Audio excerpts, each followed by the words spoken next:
India is the upcoming global power. Not only global power, India is the upcoming global super power. और अभी ना हमारे देश तो बहुत ज़्यादा तरक्की कर रहा है, लेकिन क्या सच्ची में हमारे देश में ये सब तरक्की हो रहा है? और क्या जियोपॉलिटिकल पॉइंट ऑफ व्यू से हम उतना स्ट्रांग है? Not only geopolitical point of view, geopolitics, economics, सब पॉइंट ऑफ व्यू से क्या हम अभी उतना स्ट्रांग है कि हम एक ग्लोबल सुपर पावर कहला सकते हैं? तो सब कुछ मिला के ना आज हम एनालिसिस करेंगे हमारे आज के वीडियो में। So hello guys, welcome to our channel chart decoder, and if you are new to our channel then subscribe now for more such interesting content, क्योंकि हम geopolitics, economics, stock market and Indian affairs के ऊपर videos लाते ही रहते हैं। तो चलिए शुरू करते हैं। तो हमारा आज का topic, India rising the emergence of a global super power. तो आज से ठीक 76 ईयर पहले, 76 और 77 ईयर पहले हमारा देश इंडिपेंडेंट हुआ था फ्रॉम द कॉलोनियल रूल। लेकिन उसके बाद से हमारे देश ने बहुत सारा प्रॉब्लम फेस किया, लाइक इंडिया पाकिस्तान जो चार वॉर हुआ, उसके बाद 1962 में जब इंडो चाइना वॉर हुआ, तो हमारे देश ने ना बहुत कुछ प्रॉब्लम झेला है। लेकिन उन सब के चलते हमारा देश आज भी ग्रो कर रहा है एंड वर्ल्ड का 5th लार्जेस्ट इकोनॉमी भी है। तो आज ना हम हमारे चैनल पे बहुत कुछ डिकोड करने वाले हैं कि हमारे देश का अभी कंडीशन क्या है। तो उसके चलते हम यहाँ पे बहुत सारे सेक्टर्स के ऊपर डिस्कस करेंगे। तो वो सभी सेक्टर्स अभी आपके सामने हैं। We will talk about some sectors and this sectors will be our military power, economic development, diplomatic power, strategic importance, challenges and opportunities. तो इन सभी क्षेत्र के ऊपर आज हम यहाँ पे डिस्कस करेंगे। और आज हम हमारे चार्ट डिकोडर चैनल की तरफ से, हमारे चार्ट डिकोडर फैमिली के लिए इन सभी टॉपिक को यहाँ पे डिकोड करेंगे। तो चलिए एक साथ डिकोडिंग शुरू करते हैं। तो सबसे पहले ना आज हम यहाँ पे एक न्यूज़ एनालिसिस करेंगे, तो जो कि है अभी हमारे फाइनेंस मिनिस्टर की तरफ से एक स्टेटमेंट आया हुआ है जो आपके सामने क्लियरली विजिबल है। आप यहाँ पे देख सकते हैं, India's GDP is now $3.75 trillion. जो स्टेटमेंट अभी आया हुआ है from our honourable finance minister. The tweet, मतलब उन्होंने ये ट्वीट किया था, India's GDP has reach $3.75 trillion in 2023 from around 2 trillion in 2014, moving from 10th largest to the 5th largest economy in the world. India is now being called a bright spot in the global economy. तो अभी तो हम अभी कहला रहे हैं a bright spot in the global economy, और सबसे ज़्यादा जीडीपी ग्रोथ रेट तो हमारे देश से ही अभी दिख रहा है। और यूरोप के साथ साथ वेस्टर्न कंट्रीज में अभी आ चुका है रिसेशन, और उसी तरफ इंडिया में रिसेशन आने की चांसेस है अभी 0%। तो आप समझ सकते हैं कि हमारा पोजीशन अभी कितना अच्छा है, क्योंकि रशिया यूक्रेन वॉर, कोविड-19, इन सब के बाद तो वर्ल्ड पूरा सफ़र किया, उसके साथ हमारे देश भी सफ़र किया। लेकिन हमारे देश का जो रिकवरी रेट है ना, वो बहुत अच्छा है, वो बहुत इम्प्रेसिव है। और उसी के साथ अभी तो हम हैं 5th नंबर पे, 5th लार्जेस्ट इकोनॉमी है। अगर रिसेशन के चलते जर्मनी का पोजीशन यहाँ पे स्लिप हो गया तो शायद सामने एक साल के अंदर हम रैंक 4 में भी आ सकते हैं।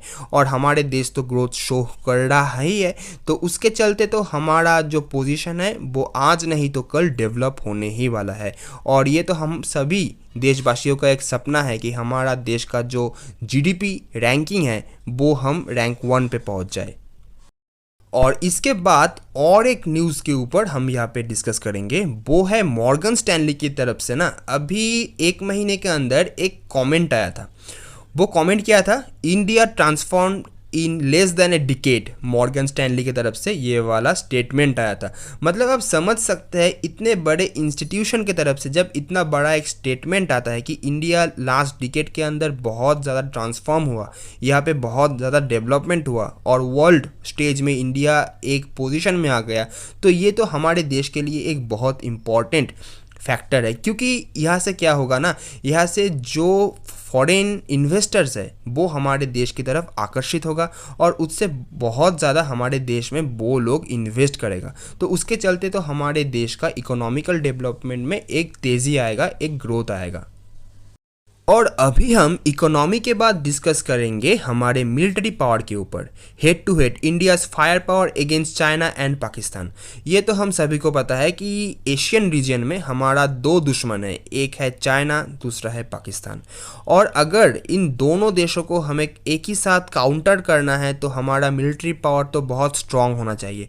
और हमारा इंडियन मिलिट्री ना बहुत ही ज़्यादा पावरफुल है, बहुत ही ज़्यादा सक्षम है इन दोनों देश को काउंटर करने के लिए।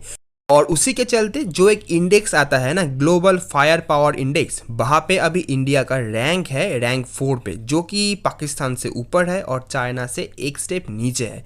लेकिन वो एक बहुत ही गुड न्यूज़ है, क्योंकि हमें तो हमारे देश का 1.4 ट्रिलियन जो हमारे लोग हैं, पॉपुलेशन है, उनको भी देखना है। उनके साथ हमारे देश के बॉर्डर को भी हमें पावरफुल बनाना है।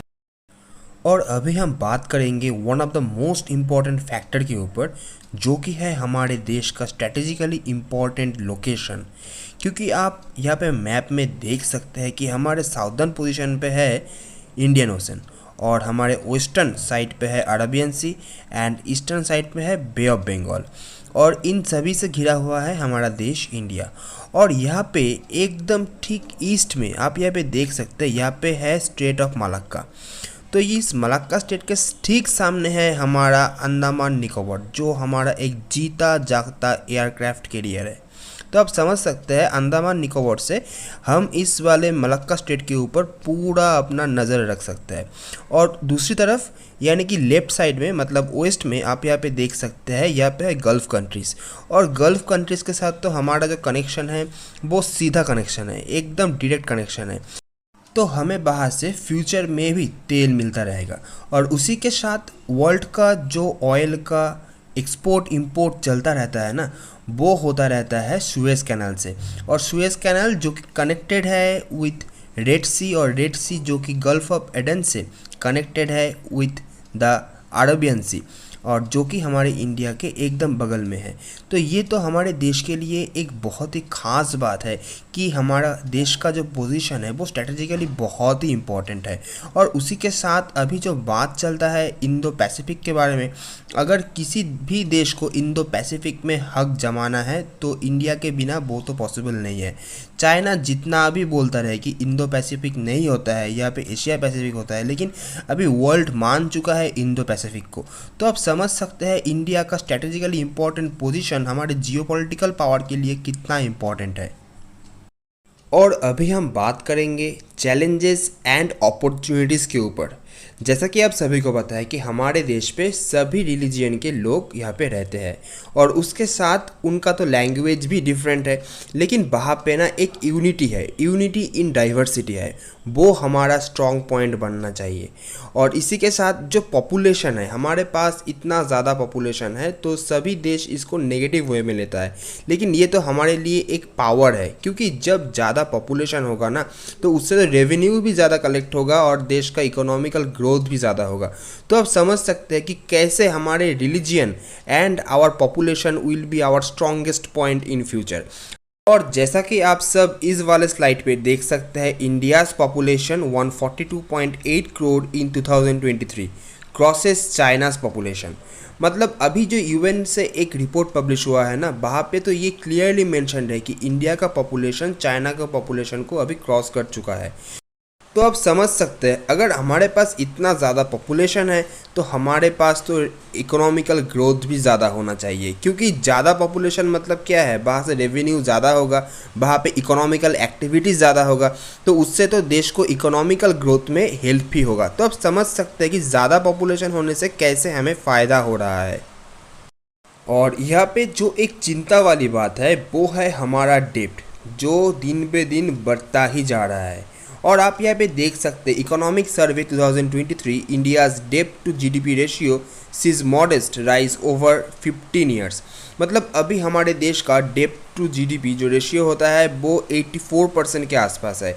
मतलब आप समझ सकते हैं ये एक बहुत बड़ा अमाउंट होता है। लेकिन आपको ये भी जानना ज़रूरी है, अगर एक देश का इकोनॉमिकल ग्रोथ होना है तो उस वाले देश को तो वहाँ पे कर्ज़ा लेना ही होगा, क्योंकि कर्ज़े के बिना कोई भी देश नहीं चलता।